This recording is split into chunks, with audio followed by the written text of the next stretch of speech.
I'm not sure. Oh, there you go. Look, it says that I'm live. Welcome. Morning, ladies.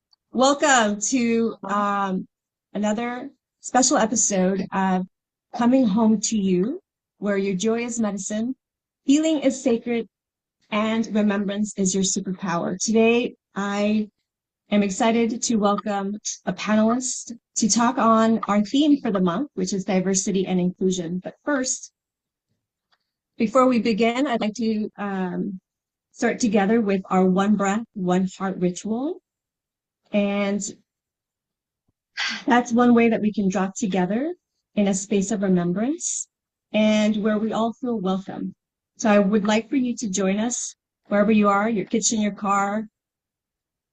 Maybe you're at your sacred altar, or between moments of chaos and caregiving. This is your opportunity to pause, to land, to breathe, to place one hand over your heart and the other on your womb or your belly. Close your eyes if it feels safe to do so, and just feel the pulse of your life, the pulse of the stories, all the ancestors, all the voices that brought you to this very moment. Take a slow, deep breath in your nose and gently sigh out of your mouth. Again, in and release. Feel yourself arriving fully in your truth, in your body, in this now. Breathe with us again. Because when we breathe together, we remember we're not strangers. We are strands on the same tapestry. We are not alone. We are one breath, one heart. And in this space, you belong. So now that we've rooted ourselves in presence, take one last breath. Anchor yourself in your intention for today, how you want to be held, how you want to be received. From your beginning. Welcome, welcome, beautiful souls, beloved superwomen, warriors of the world. You are so welcomed here. I am Margarita Rose, and this is your June edition, a special diversity and inclusion panel conversation on the sacred journey of belonging, identity, and reclaiming the truth of who you are. So today we're joined by 5 soul-led powerhouse women from across the globe, each one walking their own courageous path of leadership, legacy, and love. So first we have Gwen Geary. I feel like I always say that wrong. Also known as Gwenergy, which I just love and adore, is a visionary coach, tantric leadership guide, and founder of Elevare Legacy. She helps ambitious parents and couples reconnect with purpose and redefine success from a heart-led place of truth and tenderness. Grateful to have you here. Next, we have Daniela Tufin, the abundance master coach herself and founder of Abundant Woman Rise. She blends neuroscience, emotional mastery, and spiritual alignment to help women collapse timelines and activate prosperity in every area of life. I just love all of that. Welcome. So grateful to have you. Next, I have Babdi Love. And I just love that she has love in her name. It's just amazing. She's a transformational coach and spiritual mentor who guides women healing from religious trauma, shame, and wars. She helps them rise to spiritual sovereignty through her signature mind, body, and soul activation. Oh, yes, sister, activation all the way. Happy and grateful to have you here. Next, I have Vanessa Truffin. She is one of my soul sisters, a leadership and empowerment coach, musician, and creative mentor. Now you know why she is, who helps ambitious souls realign to their authenticity and take brave action towards life they actually want. rooted in truth and courage. Yes, my sister, we all need to be brave. We all get to be brave in the world. Last but not least, I am grateful and honored to also welcome Lorna Sherland. She is a powerhouse strategist, a real estate mogul, and best-selling author who helps high-achieving women collapse their 5-year goals into 5 months. Yes, sister, through bold visibility, business elevation, and unshakable belief. We all need some of that. Welcome. So grateful to have you. Oh my goodness. I am having goosebumps and tingles out. Every reading all of that, I was just like, wow, this is going to be an amazing conversation. And I can't wait.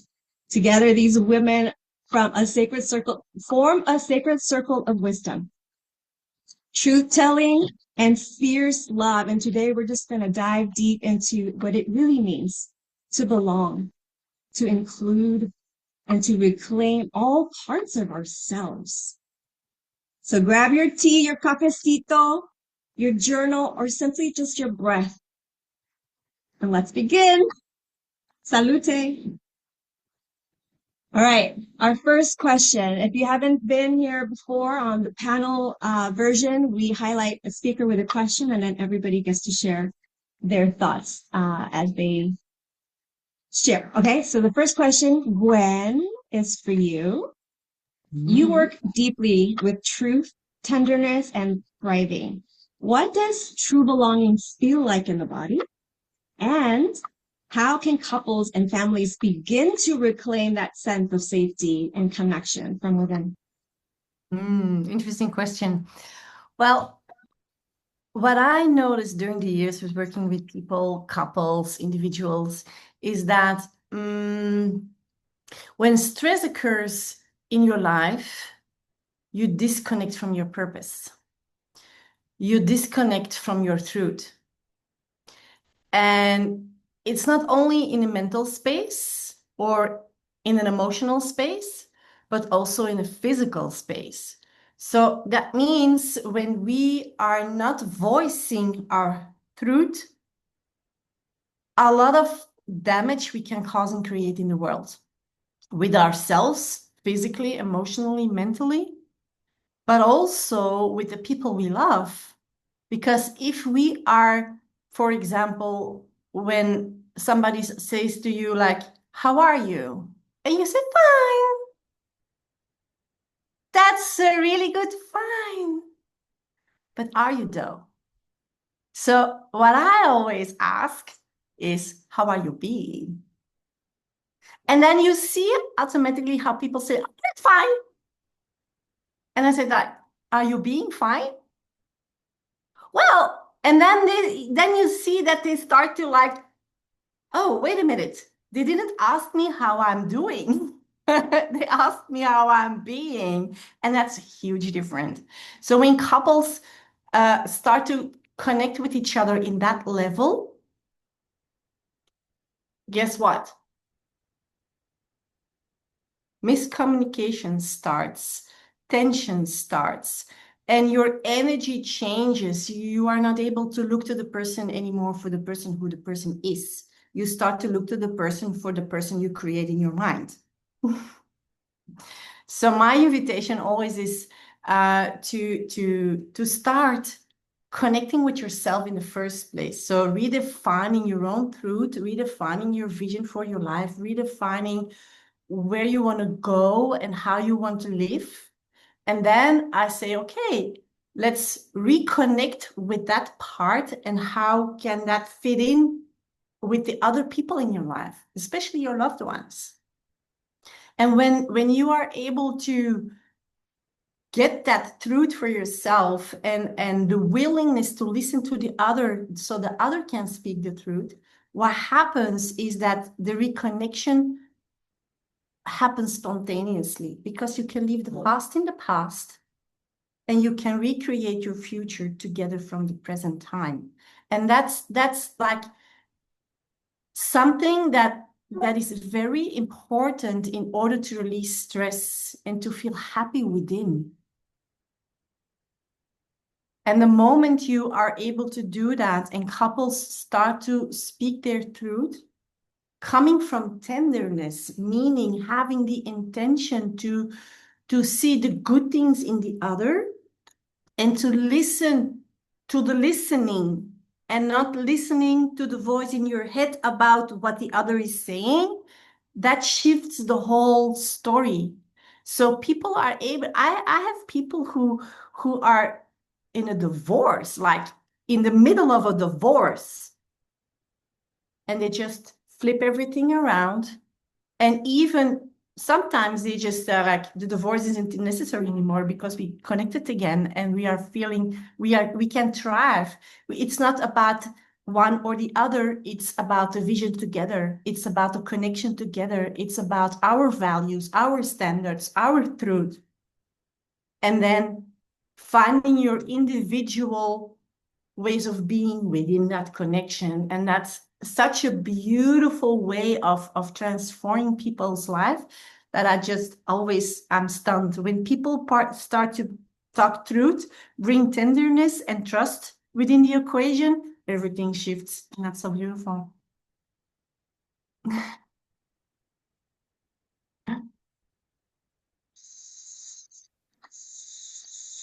I want to jump in and add if I could.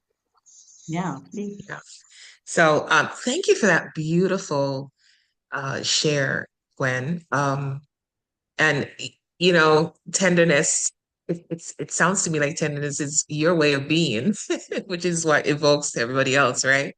So I acknowledge you for that. And I wanted to add, you know, as you're talking, I remember when I was going through my divorce, one of my mentors, Miles Monroe, um, I read a book of his, and I wanted to just introduce it to the folks who are listening here today, in addition to what Gwen shared, to add it in. It's called The Power of Being. That book um, helped me to understand how to be single in a relationship, right? And I think that that's one of the things that we have not been taught, is how to be single. Single, not necessarily, you know, the way we know single to be, right? But like being in whole and complete within oneself so that they can, you know, we can show up in the relationship as a person. This idea of my other half, I don't believe it exists, and I'm just inviting people to look at it for themselves. The other half, you get to come to the relationship whole, and the other person gets to come whole. And if you didn't come to the relationship whole, and you wanna, as Gwen shared, uh, salvage, for lack of a better word, the relationship, there's a level of compassion that gets to be had with oneself because you didn't know what you didn't know, right? And then lead from that space. So I just wanted to add that in, and I hope that supports the power of being single is in the book. The author is Miles Monroe.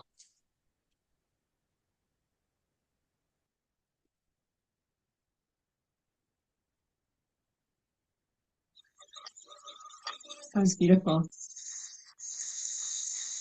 Anyone else have anything that came up for them? Like, what was that moment in your life that you felt most seen for who you are, and how did it shape you? I'll go. This is so beautiful. Thank you, Gwen. When you said about being, it just such a reminder that we are beings and we get lost in all the doing, doing, doing. And when I felt most seen in my being, I remember going through a leadership transformation journey that, thank you to Daniela, I was able to, it changed my life, right? I call her my angel because she brought me to this opportunity that not a lot of people get to experience. And I feel like I was really seen. I was finally seen for for being. I was being authentic by expressing my voice. I was being authentic by sharing what I was truly caring for years. And in that being, I felt seen. I felt important. I felt carried. I felt supported. And I had grown up in a really, I want to say, high controlled, dogmatic environment where a lot of it felt like performance. And it was a continued level of, if I'm not in this high, happy, excited performance state, then I'm telling the world that God is not really true in my life and I'm faking my belief. And so when I felt like I could actually talk about the anxiety I had been carrying for years in this, what I felt like high performed life, that's where I really felt seen. And it really shaped me to continue to express that. And I'll share some more later, but that was what came up for me. So thank you, Gwen, for a reminder that we really get to be in our being and not in our doing.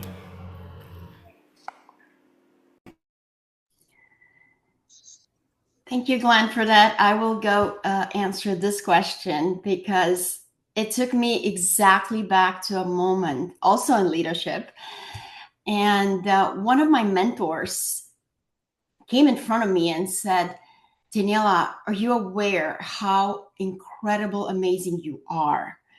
And I remember the moment I said to her, yeah, you're amazing too. You're amazing too. And I started walking away. And she pulled me, grabbed me by the hand, pulled me back, looked straight into my eyes and said, or she repeated it again, are you aware how incredible, amazing you are? And I have never, ever had anybody else face to face seeing me exactly for what I thought I was amazing, but I'd like never been seen like that before. And in that moment shifted everything in my life on how I see other women now. And I embody that, oh my God, what it feels to be seen. And I transfer that through every interaction ever since. And it's been 6 years ever since. Every woman, every text message I send, every interaction, I am present. That it was a game changer for me. Thank you. I vouch for that. I would say you do definitely show up very generous and abundant in your love. Thank you. Thank you. I am happy to share. And also Daniela, the very last experience that I had with Daniela in person, we were sitting next to each other at dinner and I glanced over and she was staring at me. And I mean, like looking, like really looking at me. And in that moment, I was like, what are you looking at? And she said, I'm just taking you in. And I felt that deep into my soul. So I can absolutely vouch for that, Daniela. I just looked at her and it was like she was looking right into my soul. Talk about connection and presence. And to answer the question, I think the moment when I really felt seen is when I saw myself for the first time without the filters, without the guilt, without the shame, without the stories. I have been in leadership positions since you can run for class president. So what, kindergarten, first grade? And I've always enjoyed being in leadership positions, and I would receive feedback from teachers, administrators, and students that they saw so much in me, to the extent of, I think in middle school in 8th grade, I won the Hope for America award. And I was like, oh, that's cool, thanks. Not really taking in what that award meant, not really fully, deeply understanding the talents and the gifts that were so clearly seen in me. I was just like, yeah, I'm just being myself, cool. And something Gwen said earlier when she was speaking is that stress disconnects us from our purpose. And in the times when I felt the most stressed and the most depressed, I forgot who I was. I didn't see myself clearly. And choosing to be in rooms with authentic, honest, brave, bold leaders, men and women who are not telling me things just to tell me things. I know that. They're telling me because they have deep love for me and radical honesty. So hearing, hey, Vanessa, the talents I see in you are this, and getting that consistent feedback, it was like everything was just like one comment was taking a filter off of my eyes until I really could comprehend and understand what the words meant that they were saying to me. And when I did the work and removed those filters from myself, I was like, wow, okay, I can see the powerhouse woman that I am just by being. I don't have to put on a mask in my car, drive to work and put on this persona. It's just, it comes from the being and who I am, and fully, deeply understanding that and seeing those talents within myself. So thank you, Margarita, for the opportunity to share. I'm so grateful to share this space with you all. Yes, thank you all. So beautifully said. And life does happen in the being, not in the doing. We're human beings after all. And I love, like words are powerful. And when we start to really get intentional about how we speak, which is, I think, so important, because a sustained thought and feeling is where you're constantly manifesting from. And that is your being. That is your intention. That is all. And so I love that this conversation started us there, you know? And so being the permission to be authentically fully you and be seen, and surrounding yourself with the people who elevate you, who see you deeply and want to take more of you in. I mean, I think that's beautiful. And I think we all get to have a tribe like that of people that really see us in our light and who are going to be loving interruptions so that we can elevate and expand and grow. And I think that is where the gold is, surrounding yourself with people who are loving interruptions. They're not enrolled in your smallness. And that's why I love this group. And that's why I'm so honored to have this platform to highlight all of you and the way that we choose to show up in our light unapologetically now. The things, and it's in the things that we used to hide that we're highlighting now. And I think it's beautiful. It's so beautiful. And so, Daniela, I wanted to ask you this next question, being so great on abundance, because being able to be seen and being seen by others is a superpower. And I think it's beautiful to show up in that light. So how do you feel ancestral narratives, especially around race or gender and worth, right? Abundance coach. How do they affect the way that we experience abundance and inclusion? And then how do we begin to rewrite those scripts? Yeah, what a powerful question, Margarita. Thank you, first of all, for inviting us to this panel. I absolutely love each and every one of you here. We're all so connected from whatever leadership we did together. And so I was born in Romania, and in a family of 10 kids. I was number 9. And everything I heard through my childhood was, we cannot afford anything. I remember my mom had this phrase, there's 10 of you and only your dad is working, 1 salary. So don't ask for anything. We can't buy, can't have anything. And I went through my childhood on, oh my God, like, I wonder, like, how come other people can afford it? Why is it that just us, we can't afford it? So I took that through my life. And of course, we arrived in America, land of opportunity.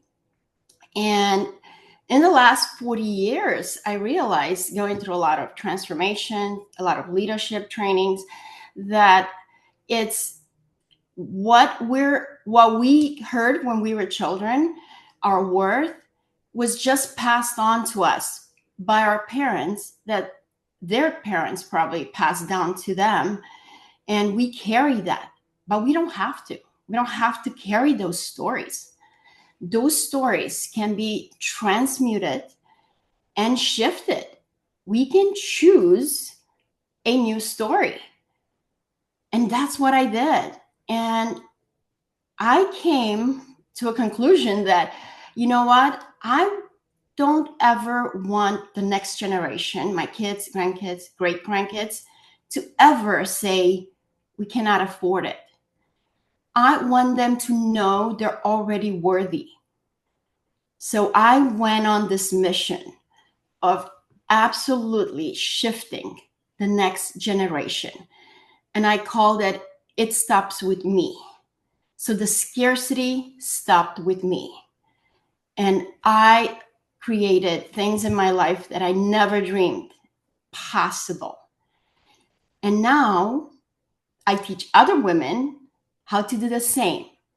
Because abundance, it's not just money. if somebody thinks abundance is just money, it is not. I teach women how to be abundant in every area of their life. Be abundant in health, in your time, abundant with your loved ones, spend time with them, abundant in having time to create whatever you want to create. So abundance is your birthright. And of course, I found out many years later. And now I teach the women in my program how to create and shift the story, the narrative, that we can have whatever we want. We just get to create a new story and create what we want in our life. So, yeah. Thank you. And I love that invitation to reinvent yourself. And I really, that is as simple as that. It's really just as simple as that. The next generation, because that's my intention, completely shift. And as my daughter-in-law here, Vanessa, can attest to that, I did shift the next generation in our family, and I don't have my grandkids saying, "Hey, we can't afford," because now I can say, "Hey, they can afford everything." So that's living a legacy, and I would love that for all the women that are listening to this. Yeah, and it does begin with unlearning a belief that we were instilled in it. It is the programming. It wasn't even ours to begin with. We just inherited, and we believed it for so many years. And with us, just like that movie, it ends with us, right? So this scarcity ends with me and with you and with the listeners. We get to shift, and sometimes in the future, we're all going to be living abundantly in every area of our life. Yes. Thank you for that. Where else have you ladies had to unlearn a belief in order to feel like you belonged? Yeah, for me, it was in the place of health, as creating health coming from abundance. The whole lineage, all the women in my family on my mom's side, they all have autoimmune disorders. And I developed an autoimmune disorder. But for me, it was exactly the same thing as with Danielle, like it stops with me. I get to turn it. I get to leave a legacy of abundance and love and connection and transform that trauma, because people do not understand that actually anything that is manifested, whether it is outside or inside of you, it is something that you evoked with or a limited belief or your energy, which is evoked through a belief, an abundant belief or a limited belief. So when we are willing to see things through a different eye, things shift. I'm healing myself. And actually, normally I had to be on medication, really heavy stuff. I have a disorder that should end my life within 10 to 15 years. I'm not buying that, because I am devoted to transform the health stories within my family. And I'm just healing myself with hypnosis and supplementation and healthy eating habits and sleep and mindset and everything like that. And it's possible if we learn to lean in and to trust ourselves and to trust the people who believe in us. And this is why I love what I'm seeing here with Danielle and Vanessa. Like, I'm just taking you in. Wow. That's where the magic happens. And this is why I'm loving to be part of this community, this group.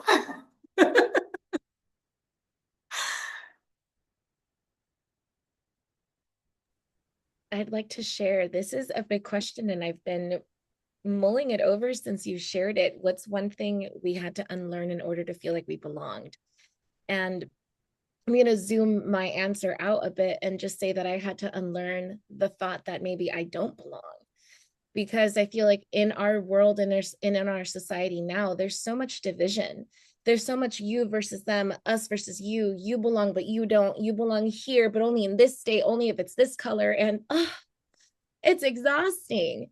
I grew up in California. I'm a first generation Latina woman. I was told many times to go back to my country. And I was like, I was born here. I don't know where you're trying to tell me to go.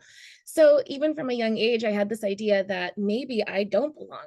Maybe I don't belong here. Maybe I'm too young for this. Maybe I'm too much, too not enough or something. And unlearning the idea that maybe I don't belong helped me shift into the idea that I do belong. And it's been a constant, like, I don't know if you guys have ever played the game Frogger, where the frog is just trying to cross the street and not get hit by the cars.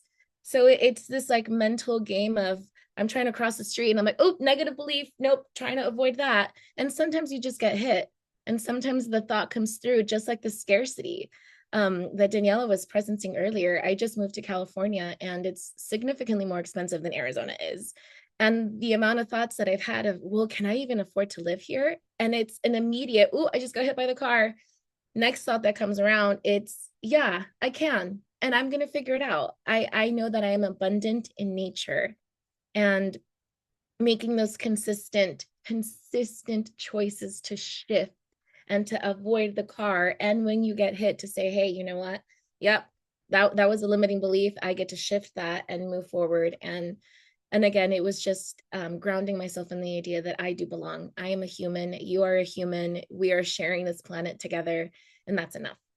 So thank you. I gotta piggyback that one. Yeah. Oh, Vanessa, you just brought up all kinds of stuff, girl. As a Jamaican coming to America, that's what you brought back for me, Vanessa. And in this question, and I remember when I just got here. I think it was the second year that I was here. I started working in corporate America, and I remember one of my bosses. I started looking for a house, and one of my bosses, I shared that with him. You know what he said to me? Well, don't look over there because we don't, people like you don't live over there. And I'm going, huh, what? Say that again. From Jamaica, we are a country, our motto is out of many, one people, right? So coming here and hearing that, I was like, oh, what is this? And that took a lot of unlearning for me, right? I had to unlearn even my culture and rewrite the story of inclusion so that I could belong in this country. You know what I'm saying? And that was a lot, y'all. I'm gonna be real. It was a lot. And guess what? It's still like Vanessa, that's the reason why I piggybacked on your conversation because it's still a thing, right? It's one of the reasons why I'm still in real estate because it's so prevalent in that industry. You know what I'm saying? And if we don't understand who we are, this program is called Coming Back to You.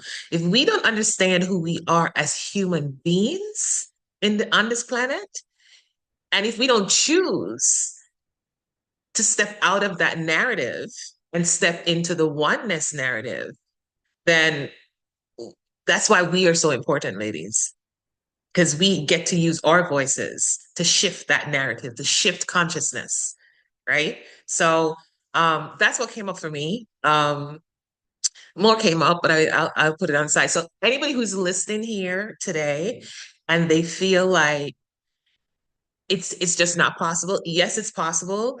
You just get to choose it, right? You just get to choose it because when you choose it, it changes the energy. Your choice shifts the atmosphere. So believe that you can shift the atmosphere. And that's belonging. So that's Yes. And what you choose already chose you, right? You just gotta run into it, Lorna. Thank you. I love that. Oh my God, I gotta jump into and share. My heart's like so bubbly. Well, this question is so, oh my gosh, what what belief system did I unlearn so that I could feel like I belonged?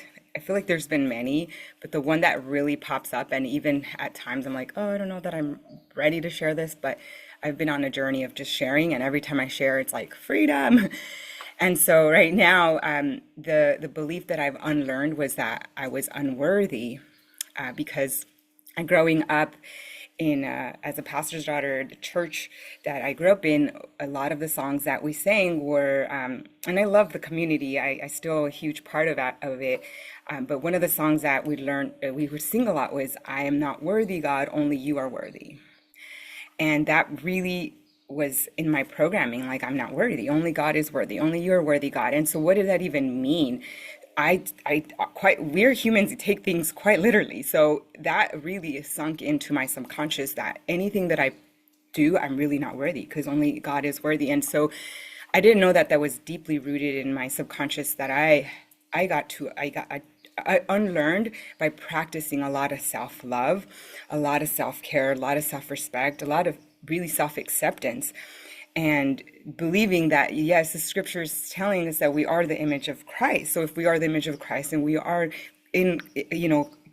embodying God's love, then we are worthy. So I started practicing the worthy, feeling abundant, with Daniela as an abundance mentor. And then I almost fell over to the other side where it's like, well, then you're selfish, you're self-absorbed, and you think you're too much about yourself. Like, your self-care you're selfish. Scripture says that the end days is going to be full of self-lovers.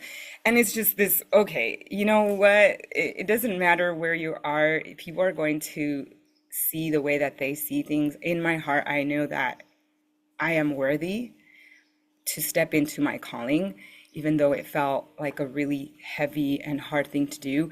But if God give me the gifts, if the gifts are in me, it's in my blueprint, it's in my blood, then I can totally be worthy of stepping into that. And so that's where I've been in the last few years, just really leaning into believing that worthiness, that I am capable of completing the mission that God has given me. So that was a huge, it's unwiring that unworthiness to believe that you are worthy and everything is possible. So Yes, you are. Can I Yes. add something to that? Sure. Coming from a tantric viewpoint, there is this only God is worthy. It's because when you drop the ego, you land into your heart where God lives. So you don't need to seek anywhere else for God other than within yourself. You get to open the door to let it in and drop the ego. So as long as your ego plays out, you're not worthy, is actually that saying. So the not worthiness has all to do with the bigger thing of the ego play. Once you land into the heart and heart opens, this is where heaven on earth appears. This is where the land of God lands within you. So that's a tantric view, but maybe it inspires.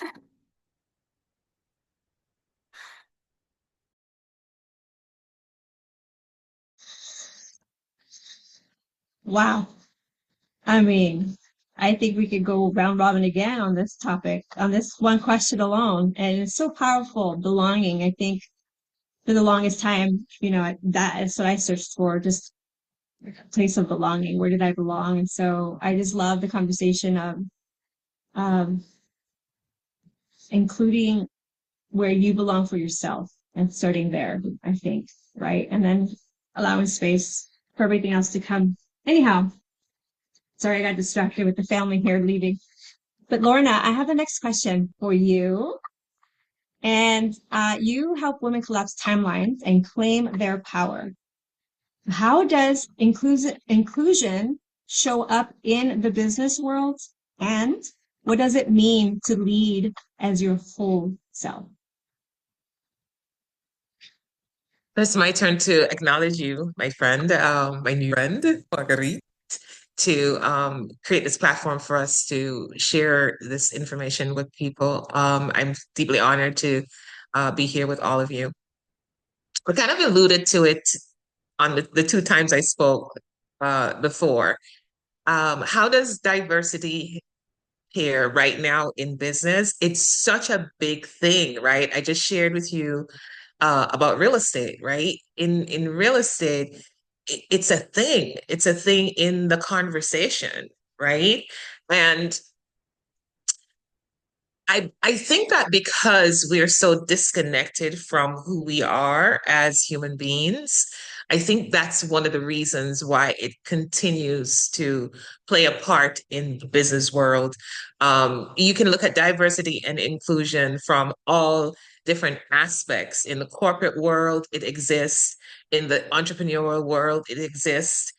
And so if we know that this is the landscape of the world, then again, it boils down to responsibility, right? I believe that it boils down to responsibility.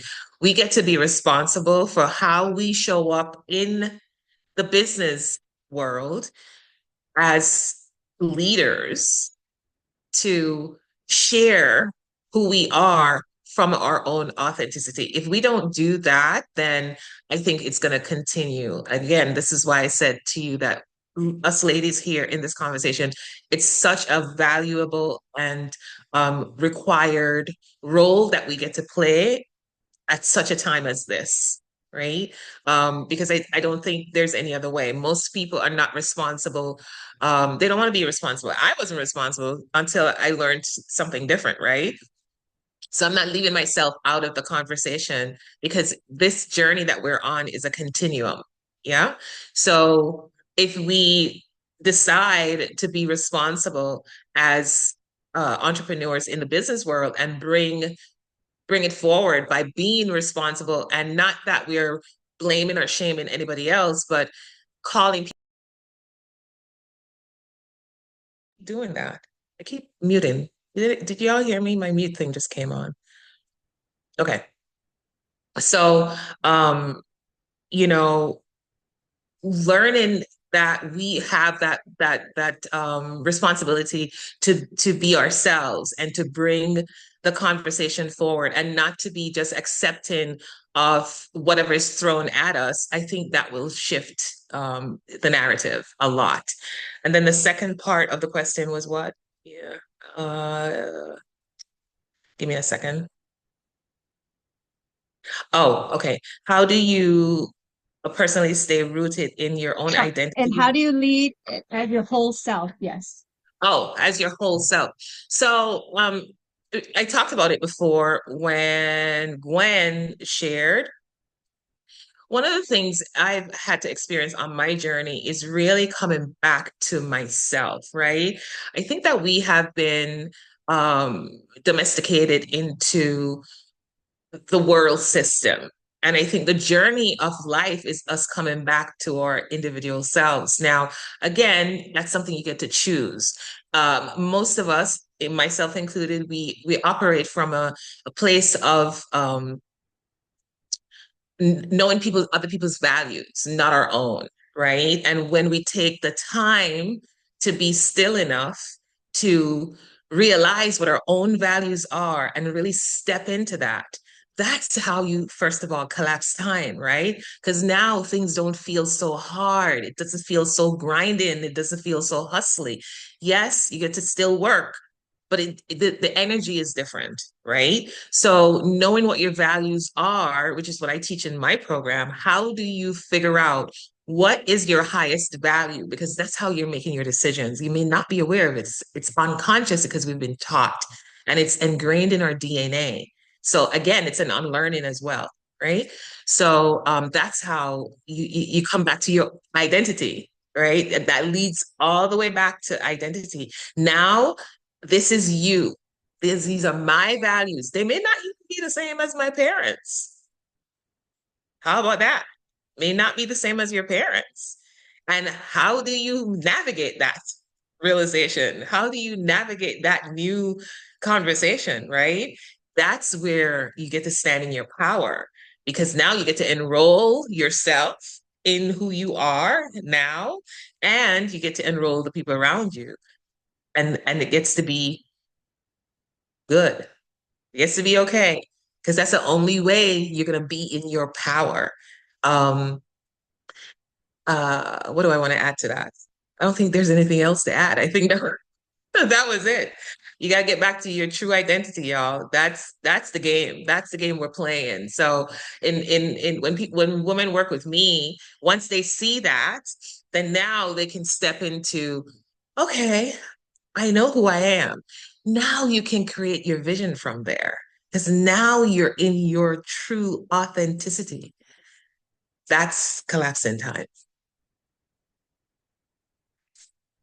I want to add to that. Like, I'm sorry, go ahead, Yes. Margaret. I was just gonna say, you heard it here first, folks.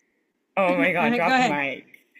Like what you just said about you really can't create a vision unless you know yourself. Like that is truth right there. And I think that's where a lot of women experience like anxiety and fear and all these heavy vibrational feelings, because they don't know who they are. And like, how do I project my future? How do I step into my vision? How do I be this person if I don't really know who I am now? And so doing the work, like for me, it's taken me years to really identify who am I. And it's been like I find myself and then I lose myself. I found myself. I found something that I thought I loved in my life, and then I found something. So it's a continuation of just evolving, allowing yourself permission, like that, right? Giving yourself that permission to try something different and seeing, does this resonate with me? Does it align with my core values? And even going deeper than that and saying, well, am I still aligned to those core values, those and programming that too? And so I feel like for me, that to stay rooted in that identity, 1,000% come back to getting clear with who you are, and it starts with a lot of self-love, a lot of self-acceptance. So just wanted to jump in on that because I was like, I feel like I've just transformed into that. Like I finally know my authentic self. I'm ready to step out, own my voice, and manifesting spaces like this. Margarita, thank you for creating this space for us to share our voice. Powerful voices indeed. Yes.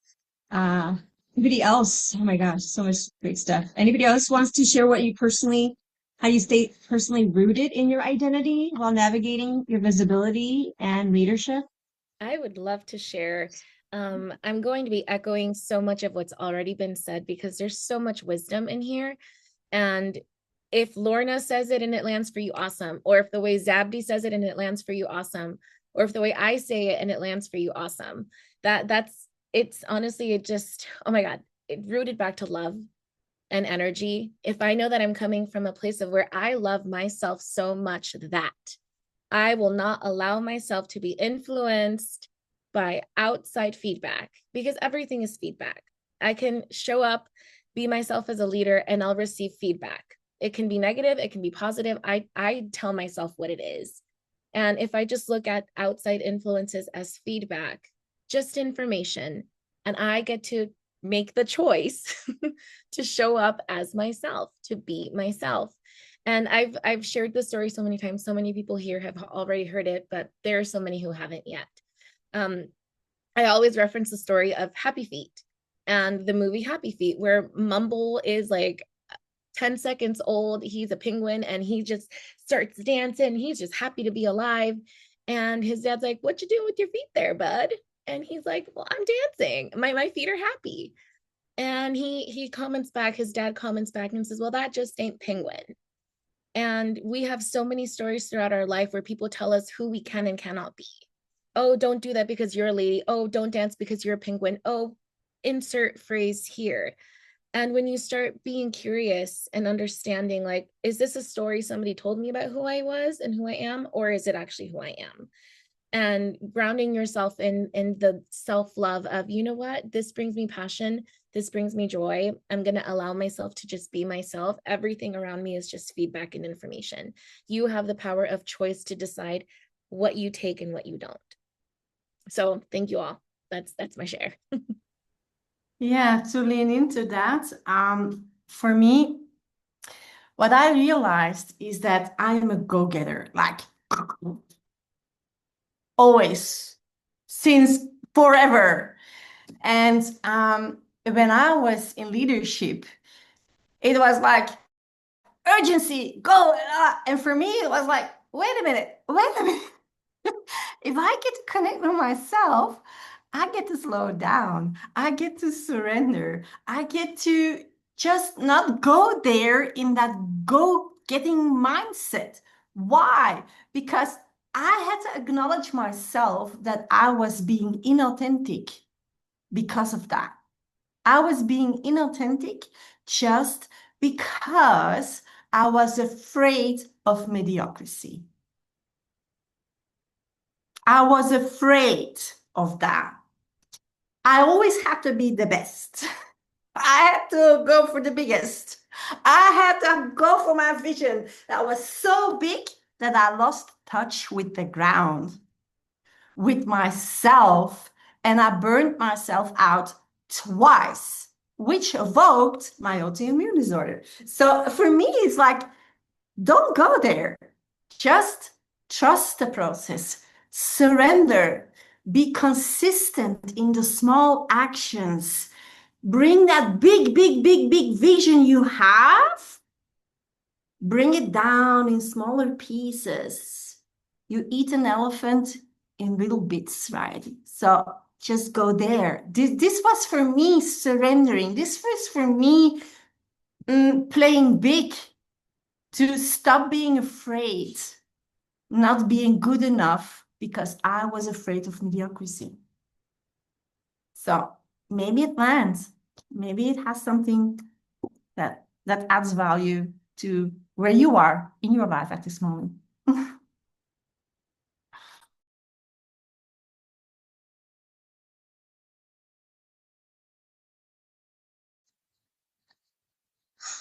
Wow. So much. I mean, my fingers can't talk as fast as you guys are dropping the wisdom bombs. I just love it. Um, and a lot of great, like trusting the process. I think that's the surrender, right? Is what I hear. And surrendering for me has still been an ongoing, constant choice, like what is it going to look like to surrender? What does it mean to surrender? And I think a lot of it is just not having expectation.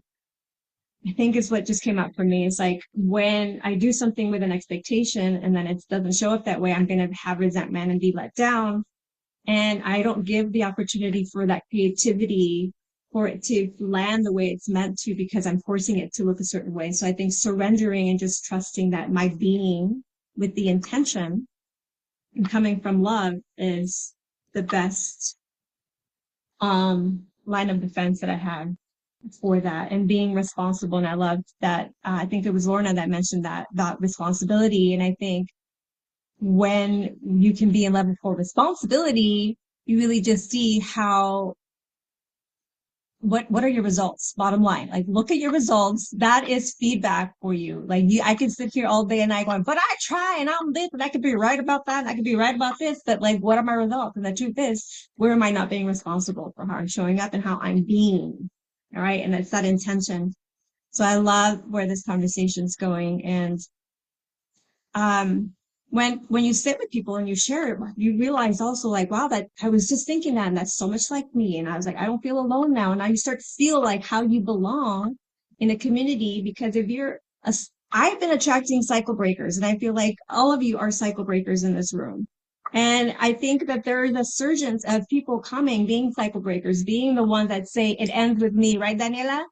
And so it's like, yes, it gets to be how moving forward, being responsible for how the rest of the life you get to choose that. And you get to, and I love that, right? Being an artist, Vanessa, and, writing music, like how beautiful is it that when you have this feeling, an idea or inspiration, and then you move and take action on it. And then you have this beautiful thing that and if we can journal our life, we'll see our life and how beautiful it crescendos and how there's a bridge and how there's, and and as artists, you can always work on it. You always create, you could always change it and shift it. There's always something that can be crafted on it. And it's just about showing up and reaching where you feel content and fulfilled. And in the fulfillment, I think the goal is for us to give away those gifts. Like, we can't be hoarders and being like, well, I figured out how to have abundance and be the cycle breaker of my life, but I'm not going to tell you. It's a big old secret. No. This is why this Give Sparkcast. it all away. Give it all give it away. away. Give it away. Everything Give it away. you Give it away. give away, it comes back to you tenfold. Yeah. So what are you giving away? Because if you're getting tenfold of something you don't like, then I just ask you to take a little, I don't know, what do they call some receipts? What's That's happening? why we are here, right? Inventory of Inventory. That's what what I was looking for. Take some inventory. Yeah, this is where Yes. we actually are very grateful to be part of your platform, because you are giving us this voice to share. And I love that. I really do. I appreciate that. Yes. And I realize this is definitely my superpower, because I've always been the biggest fan of all the people that I love, and I see them in their light, and I think I've always been like, whatever you do, I'm going to support you, and I'll post it on my thing, and I'll show up, and I'll invite my friends, and I'm just amazing.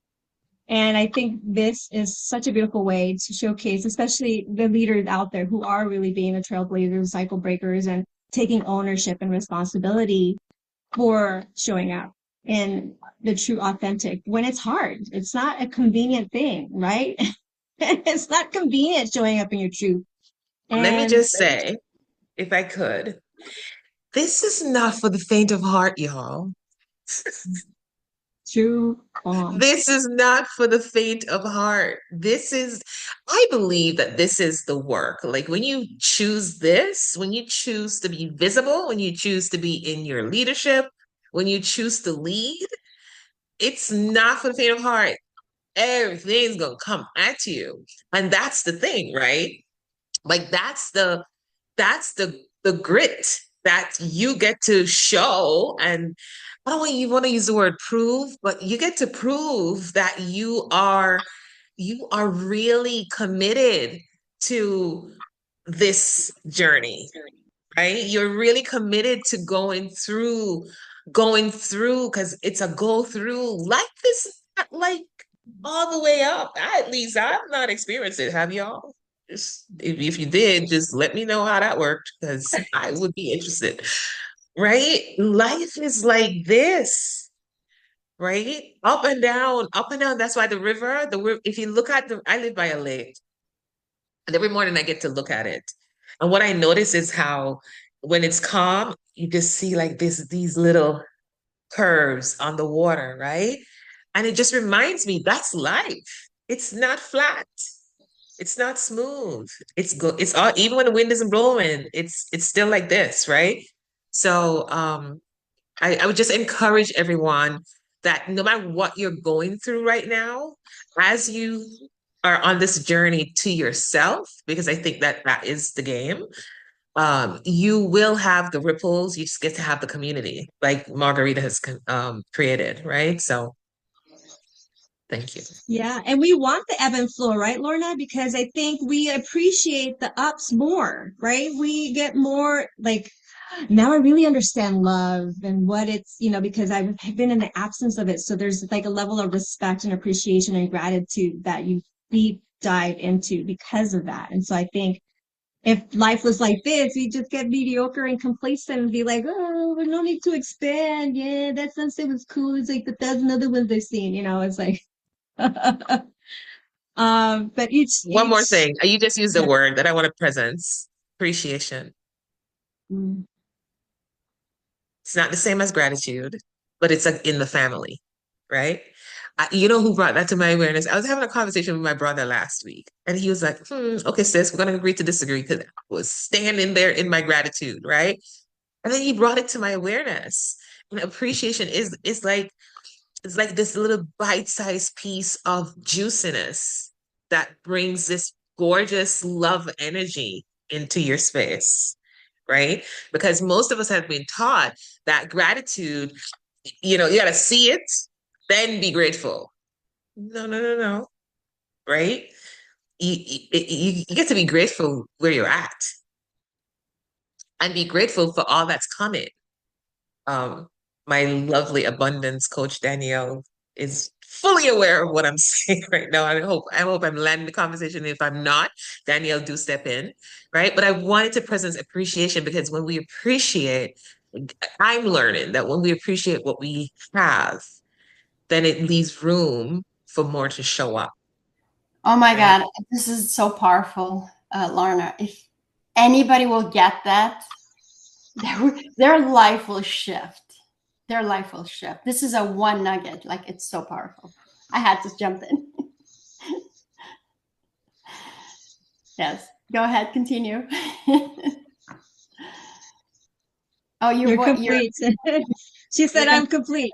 okay. No, I loved how you said it. Appreciation is a bite-sized piece of juiciness. I was just like, oh, choice of words are like butter in my ears. I love it.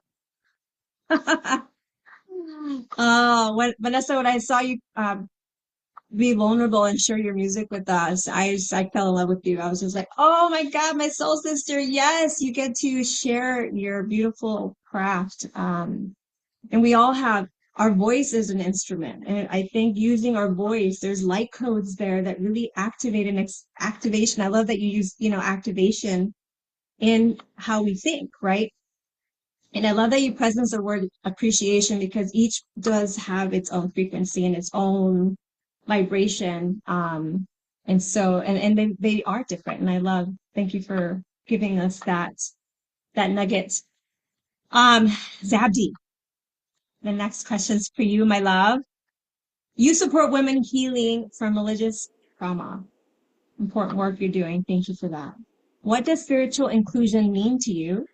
And how can we begin reclaiming our divine voice when it's been silenced or shamed?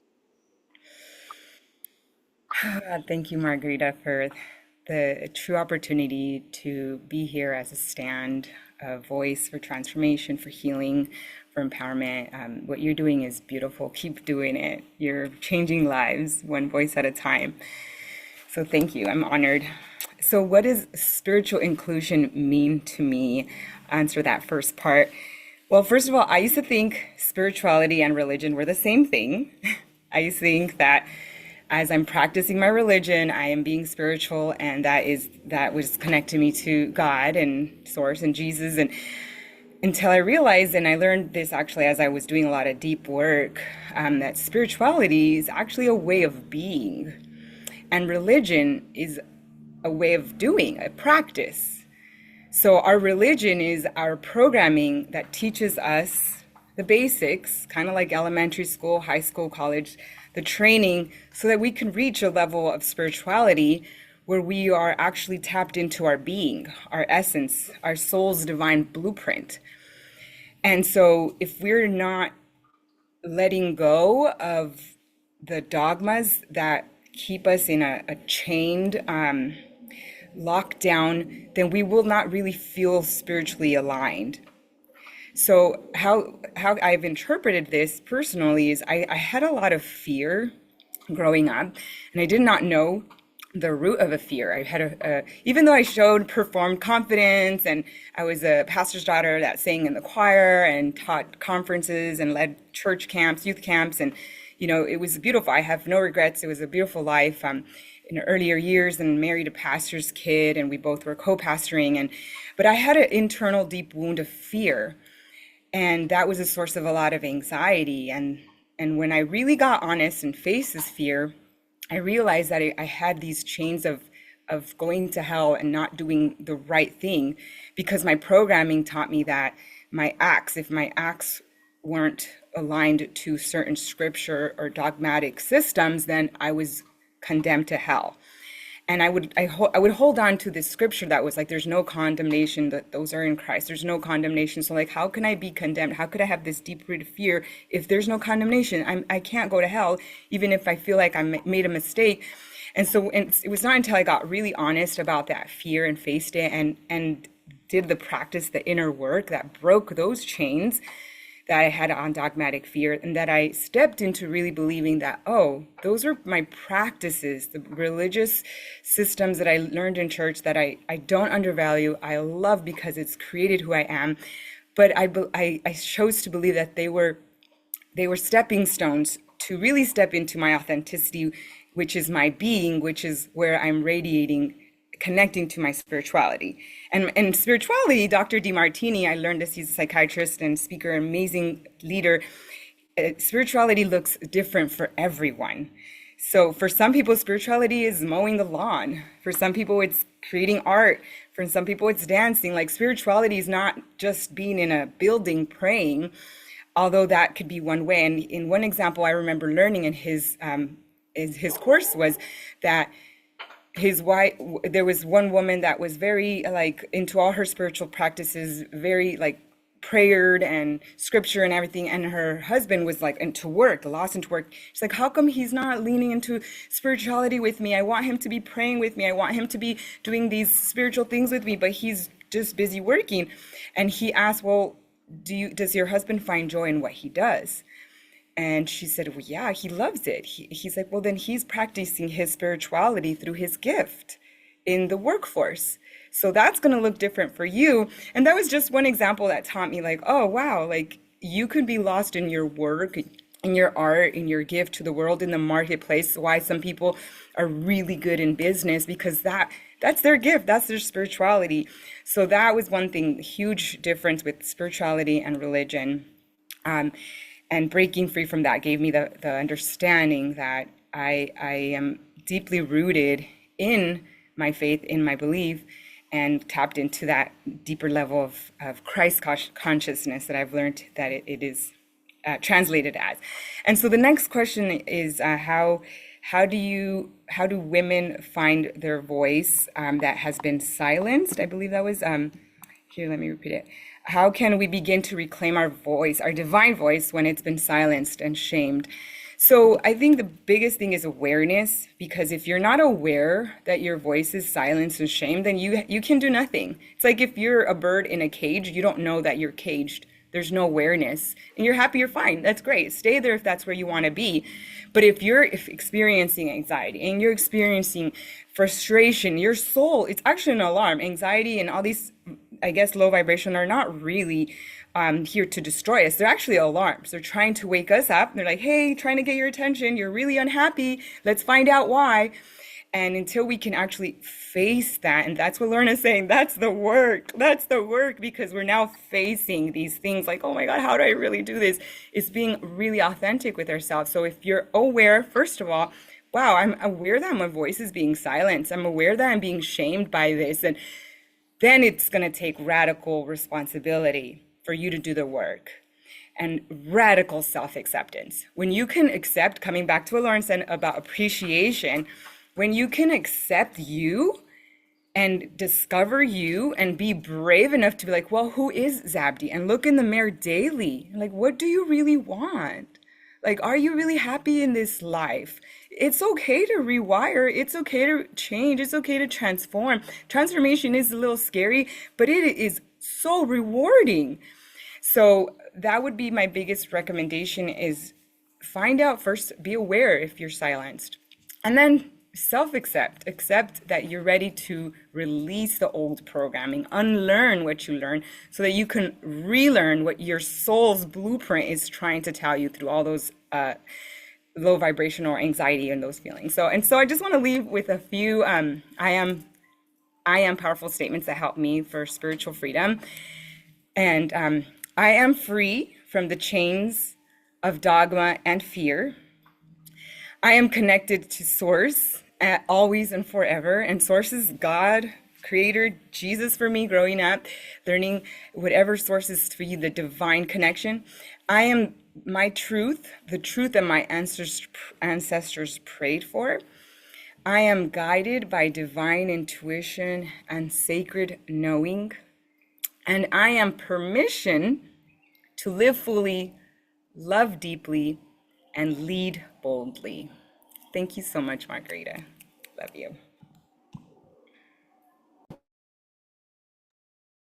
Just gonna jump in. I'm not gonna wait.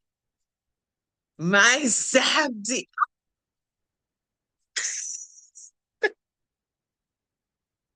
Oh my goodness. So much goodness. So much goodness. Y'all, I hope y'all are listening because this conversation alone is worth $1 million if you're gonna put it in money. Just saying. I want to piggyback on a lot of things Zabby said. And as you were talking, Zab, what came up for me is spirituality. Words are so important. And again, it's slowing down long enough, just long enough to hear yourself speak or just to hear the word. So if you look at the word spiritual, right? If you look at the word spiritual, it's spirit, you, all. Like if you break it down. Yeah. And then when you're talking just now, Zabby, I'm like, okay, spirituality. That makes so much sense because growing up, when I was growing up in church, I always thought, because, we raise our hands in church and we look up in the sky, and I always thought God was out there, right? But now doing this work, it's like, okay, well, the scripture says, and by the way, I now believe that the Bible is kind of like instructions for life. It's not a religious book. That's my belief. Take it on if you want, throw it out if you don't.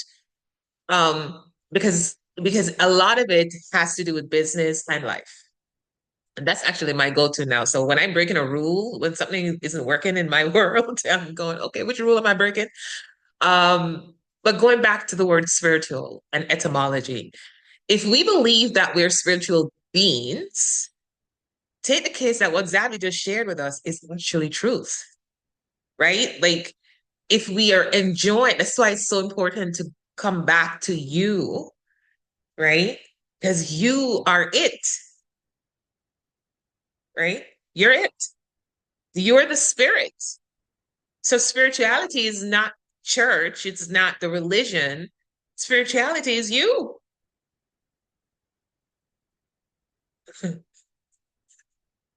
Right? So that took a lot of unlearning, y'all, and still learning. Because now, once I know that, I'm like, okay, what do I do with that? Right? That's the part. Then now the next season, the next session, the next whatever is standing in the authority and power of that. Right? Which is why I'm saying we got to unlearn who we have been to become who we are. So I'm so excited. Yeah. Y'all make me excited on this Friday morning. Well, I want to jump into that in both of your sharings because the essence of what you just shared, that's the basic of Tantra. Like the God within yourself, discovering that the body is the vessel. The body is the vessel of the embodiment of the universe and the earth coming together within the heart. This is the basics of Tantra. And when we are really deep diving into spirits, that means that we actually are all interconnected with each other through the heart. And when we learn to dance with our shadows, which when we say the God and hell and the devil and stuff, it's all within us. Because when we are allowing ourselves to drift away in our mental, emotional, or in our feelings, when we drift away, we create our own hell. And when the Buddha speaks, he says we have 4 noble truths. And the one truth, like the Christ and the Buddha are one and the same, right? The one truth is there is drama in the world. And the second thing, there is a cause of the drama in the world. And the third insight is that I cause the drama in the world. And the fourth insight is I am causing the transformation in the world. So when we bring that all back, we call it in Tantra, we call it the black night of the soul. When we are completely trapped in our own hell. And when we are willing to find that courage, like you said, to find that willingness to embody that shadow, and we learn to dance with our shadows, then we discover that trauma and shadows and all this negative stuff isn't bad. It's a requirement to find our light. It's a requirement to find our light. So being traumatized is nothing to be fearful of, or to tell ourselves like, oh, I have this trauma and I got it from my mom and I get to live with it for the rest of my life. No, the trauma is something that guides you through the pain to find God within yourself. And I know for a moment, when I recall a moment that I was having a tantric retreat, and I was also going through a very difficult moment in time.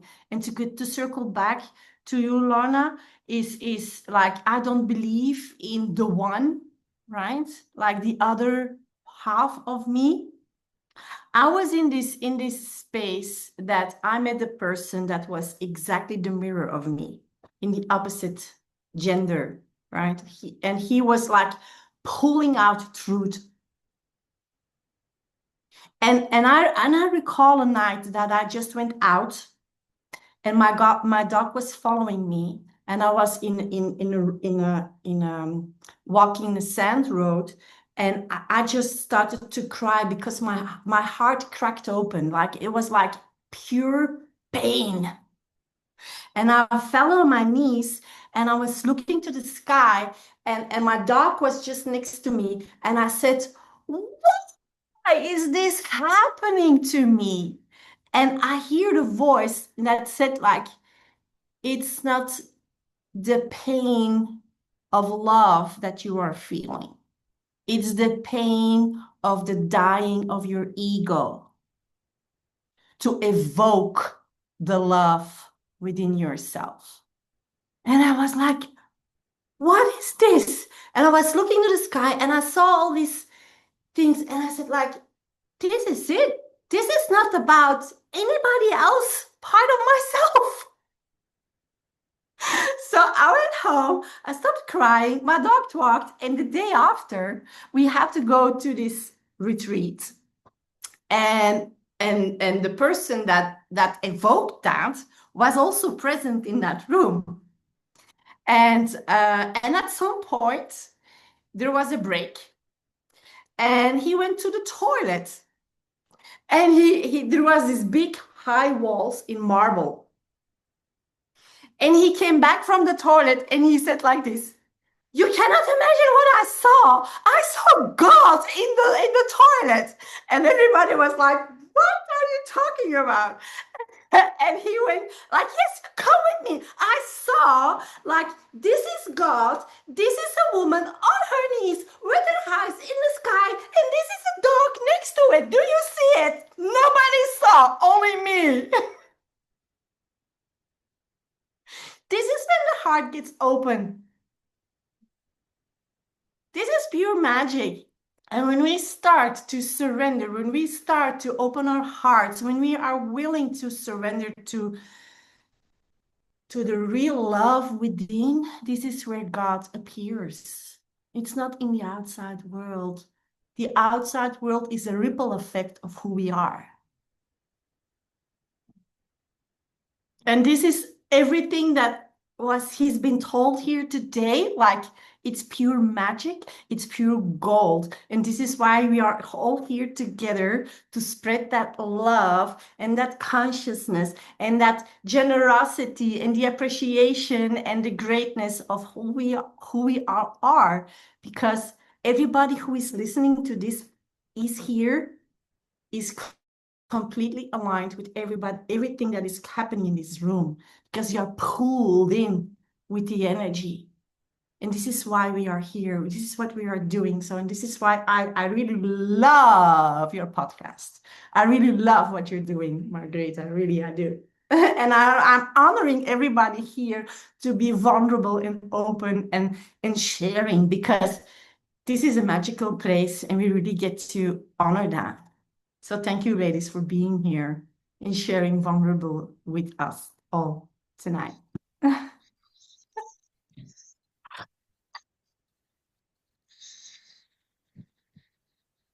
My heart is full. I was just pausing, taking in this moment, taking the photograph of this emotion, the faces that I see before me. And the conversation is so important. It's so needed in the world. And being a yes to your voice, to your truth, is the first thing that empowered me.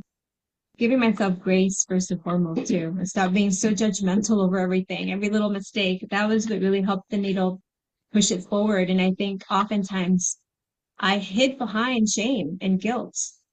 And I wore that cape proudly. You don't understand, but you don't understand. I needed to be right about that. Right. And it's what stopped me often, all the time, from showing up in my truth, because I was afraid of making a mistake. And I see now that it's through the mistakes that I get to just lean in of what didn't work. Just for curiosity. Hey, that's not what the result I wanted to yield. What happened there? And just getting curious without judgment and being neutral is one thing I've learned in leadership with all of you beautiful ladies. And It was such a gift. It was such a gift. And that's the gift that I want to give here to all of you here. This is why the Sparkcast needed to happen, because of the importance of knowing just how easy, it's simple and it's hard at the same time to do, but it's simple and it's a devotion. It's not a one and done. It's not a destination you get to. It's really the devotion of the practice. I think a lot of us said that in a way, in different ways, about it being a practice and about it being a constant choice and shifting. And I think that's what Zapti was saying too. And then we've all said that. So I think it's beautiful to just reclaim that as your superpower. I get to reinvent myself today and be a better version that didn't work yesterday. And that's it. End of story. Take it or leave it. I'm not everyone's cup of tea, but I like the tea I drink. So, hey, let's go there. Oh, yes. Beautiful. Beautiful. And Vanessa, this question's for you. Last but not least, and I love this question for you. You guide creatives back to authenticity, which is a superpower. How do creativity and self-expression support inclusion? And why is art such a powerful tool for identity reclamation? Hi, Margarita. So I appreciate the invitation to be here. I appreciate this question, and I'm grateful to share this space with such amazing, talented, powerhouse, loving women. There's so much generosity here. I'm so excited to answer this question. I am a creative person. I have been my whole life, and I've enjoyed getting to play in my own definition of what it means to be creative. And I think if you were to ask a very analytical database person what it means to be creative, their definition will completely differ than mine. It will differ than Daniela's. Anyone in this room will have a completely different definition of what it means to express your creativity. And when you think about inclusion, and as we welcome diversity and we take note of the climate of our world right now, I think it comes down to the basis of a couple of things. One, we as human beings, as people, get to honor and accept our authenticity. We get to shift into seeing diversity as superpowers, diversity as where our root of who we are and love comes from. It's not, for me, diversity gets to be something that is accepted, something that we get to understand and acknowledge about one another. Your differences just make you who you are. They don't make you better, lesser, different than who I am. And I think understanding and having this baseline of all of us just honoring who we are authentically already gets to open up the spaces for creatives to be who they are. And when I think back to the question of how do creativity and self-expression support inclusion, we have a very diverse group of women in this room, and I'm sure you have a very diverse group of listeners as well. And if I hear a song, I'm a Latina woman, if I hear a song in Spanish that I love, ooh, I feel that deeply. If you're in my family, you will notice how we just start dancing, we start moving. And it's the same, I went to the Musical Instrument Museum in Arizona. I've been there a couple of times. And if you ever really get to be there and present yourself with the different cultures, the different people around the world through different timelines, getting to create together different versions of guitars. People couldn't even travel to see how they were celebrating art and music. And yet we as humans all created our own versions of art and music. I say that I speak 2 languages fluently that people can hear, but in reality, I'm fluent in 3, because anybody that can read music, it doesn't matter if you're in Argentina, if you're in California, if you're in China, if you're in Egypt, you can read music. You can look at the time signature, you can understand, it gives you enough information that you can communicate. And I think how we get to be self-expressed and include inclusivity is saying, hey, I see and honor your differences, and I'm curious, what does this mean to you? How do you get to express yourself authentically through your art? I mean, I can pick up a paintbrush. The painting I would create probably wouldn't be amazing, but somebody here might. And for me, when I get to sit at the piano, mind you, I'm self-taught. I learned really how to play the piano in my 30s because it was a passion of mine that I didn't have the opportunity to explore as a kid or even a teenager. And it is one of the ways that I am most connected to myself. I can allow myself to feel my joy and my passion so deeply. And mind you, it's not just joy and passion. I really discovered it when I was trying to understand grief. I was going through one of the most challenging moments of my life. And then on top of that, my grandma died like a month later. And I got to experience my creativity and my passion through music and explore my grief at the piano. And I think once we as a society and humanity come together and realize, hey, you're a human being and so am I. We're all sharing this beautiful planet together. It's not you're Jamaican, you're Romanian, you're Australian, I'm American. It's we're humans. And getting to create from a space of curiosity of, hey, I'm just expressing myself, expressing my culture, getting to reconnect to my roots, listen to the music and the sounds, and take in the scenery that I have taken in, that my ancestors have taken in, that their ancestors have taken in. Ancestors, I said answers, have taken in. It's just a way to reconnect to who we are, to reconnect to the people that raised us, that have shaped us. And it's a way for us to shape our identity for the future as well. And I know that the panel question underneath is, if your younger self were watching you now, what would they be the most proud of? I think my boldness. Sometimes I sit at the piano and I play for 7-year-old Vanessa, who never got the opportunity to play the piano. And I think about how she is sitting on that couch, completely amazed at the musician that I am. Mind you, I have my own self-doubt and my own criticisms of, I played that too fast, or I missed a note. 7-year-old Vanessa's like, damn, baby, that's me? That's what I said? and to remind myself that I'm playing for her and seeing myself through her eyes. Oh my God, it just lights me up. I get to remember to be kinder to myself in those moments too. So thank you for this beautiful question and for the opportunity to share. I'm so excited to see what everybody else has to say too. I had to jump in. I had to jump in because I've seen firsthand. I've been dancing. I've been seeing you dancing. You enrolled all of us to jump in, and you just could not jump in. I mean, like we even enrolled Al, my husband. Like he never dances, but we pulled him in. You were playing the piano. It was just amazing. So yes, thank you, Vanessa, for that. That was amazing. And I want to answer then the question on what would my younger self say? My younger self would be so amazed because I found my voice. After so many years, I found my voice. And she'd be also proud that I broke this generational curse of we can't afford it. And I took it, and now I show women how to live from overflow with love, right? And how to create the abundance. So she will be absolutely proud of myself. And she'll be mostly proud of who she wanted me to be. And that's who I am right now. A powerful, loving, connected leader that gets to speak on podcasts just like this. And my voice is being heard. And I impact women in a way that I never dreamed of being possible up until now.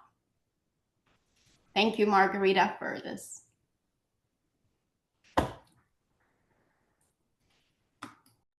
I'm gonna jump in. Somebody else did it? Okay. Um, that was powerful, Vanessa. And a couple of things came up for me as you were sharing. One of the things that I never gave myself permission to say is that I'm creative, right?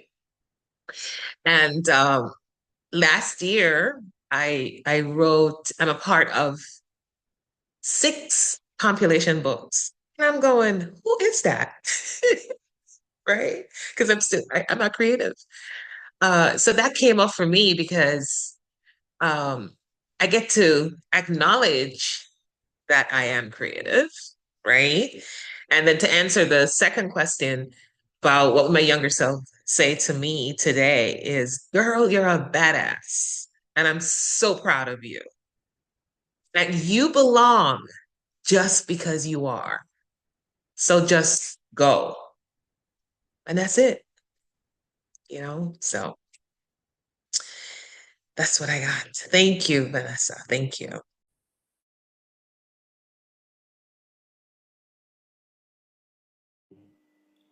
I'll jump in next. I love that you mentioned that the language, music is its own language. I'm just like mind blown. Oh my gosh, you go to any country if you can read notes.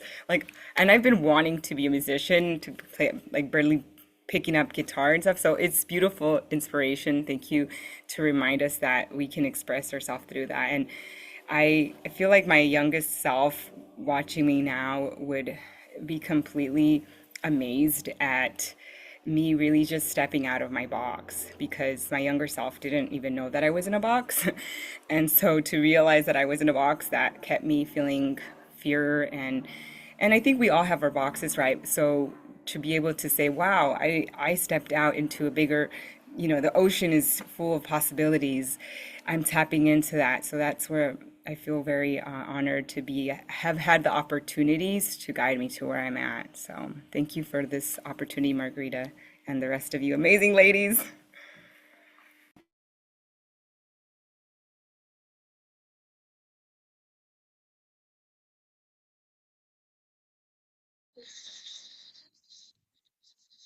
Anybody else? Ava, welcome. So great to have you here today.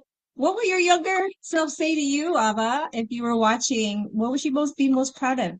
Well, can I jump in and present to I'm you proud of guys? you. Yes, Mrs. I've been. Mrs. Enterprise Nevada. She just competed in Mrs. Nevada 2025. Ava V. Manuel. Oh my gosh. I was coming in to support Daniela, Vanessa, Sabdi, Margarita, Lorna, and a pleasure to meet you, Gwen. But these are my women, and I am so giddy. I am so giddy just to hear the topics. Lorna is my lifesaver. She's my practice coach from HCL 22.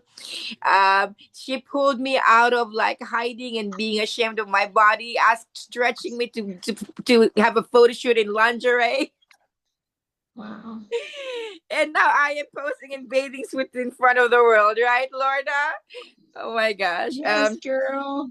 So Proud of you, girl. So I was been bragging on you all week. bragging on your coaching. Oh my gosh, like that makes me cry. So my little girl would say, honestly, this is just my judgmental self. Like, what took you so long? My little True, girl would though. say, That's the truth. I've been wanting to do this. Like, why did you put me in the closet so long? What took you so long? That would be like my little girl would say. But definitely, like, I have a lot of comments on the post that I'm sharing that like they can see my little girl shining, like my little girl is just beaming. And remember, Daniela, your little girl modeling post. So we found a little girl. It was on Facebook. She was dressed up as a princess, and she was going like very sassy. And she would say, "This like when God made you beautiful, but forgot to make you abundant." Because she was barefoot. She was modeling barefoot. Love it. But yes, that's what my little girl would say. It's like, what took you so long? Thank you for thank you Yes. for this room, Margarita. I'm like, this is so nurturing to my heart. Thank you. Yes, it's so great to have you. And I want to invite anybody who is interested in coming in. At the end of these, we have the opportunity to have a VIP exclusive Q&A with, and get to talk more with the guests behind backstage. So if you're interested, you always can comment VIS, and you get a very important sister invitation to the space here today. But I think along the lines of what my younger self would say is definitely proud. She knew that she could do it, that I could do it. And then, yes, what the hell took you so long? How many times did you have to stumble before you finally just took yourself up and said, all right, I got this? You started seeing that stone you kept tripping on all over, like, come on, girl, get it together. But it wouldn't have brought me to the space here with you, beautiful ladies, and it's all divine timing. And I think when we really step into the truth, when you start aligning with your authentic purpose, and that takes a lot of just you surrendering and trying things out.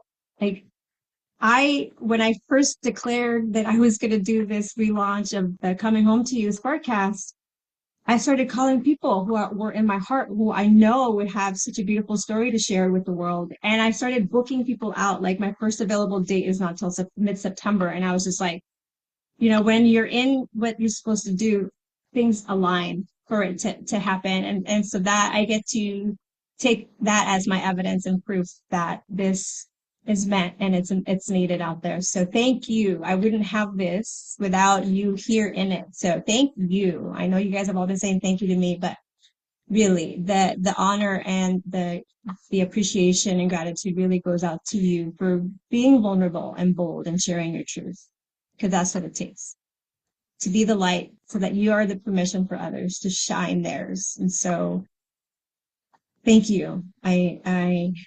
I always just feel so blessed that I've been surrounding myself with my tribe, my soul sisters, on the journey of cycle breaking and being trailblazers and change makers. So yes, in this powerful soul-led conversation, we have 5 visionary women from around the world gathered to explore what it really means to belong, not just in our cultures, families, or communities, but in our bodies, in our values and in the truth of who we be. So you'll hear raw reflection, sacred questions, and identity shifting truths. That's what we heard, right? You can't create a vision until you know yourself. That story of your worth is often inherited, but we get to rewrite it. And stress disconnects us from our purpose. Joy is the way back home. And inclusion starts by enrolling yourself first in who you are now. Diversity is your superpower. So is play. So is authenticity. We talk trauma, we talk transformation, and the radical truth is that you are already worthy. Your existence is enough. And simply, you are a badass. And when you start seeing yourself clearly with compassion, curiosity, appreciation, you start to make space for others to do the same. That's leadership. That's remembrance. That's power. You'll walk away today, hopefully feeling seen, inspired, and lit up from these questions that helped you come home to yourself. What belief do I need to unlearn in order to feel like I belong? That's the first question we ask. Ask yourself that. Are you connected to your core values, and are you living from there? And where are you ready to shift the story who you think you need to be to belong? And what is your soul's blueprint for leadership, love, and liberation? These are all questions that I invite you to ask yourself moving forward in a time where unity is a rebellion, is the revelation. Come home to yourself every day. You are worthy. And if something opens within you today, if your heart cracked open just a little more, I invite you to share that with a sister. Share that with someone who needs an inspiring story. Let her know that you see them. And start seeing yourself for who you are. Thank you again, beautiful ladies, for being here. Thank you for our special VIS sister who came in today, Ava. Congratulations on being bold and courageous in your vulnerability. Until next time, I am Margarita Rose, your host here today. Coming home to you is not a destination, it's a devotion. And it's where joy is medicine, your healing is sacred, and remembrance is your superpower. Be kind to yourself and others, my friends. Lead with love.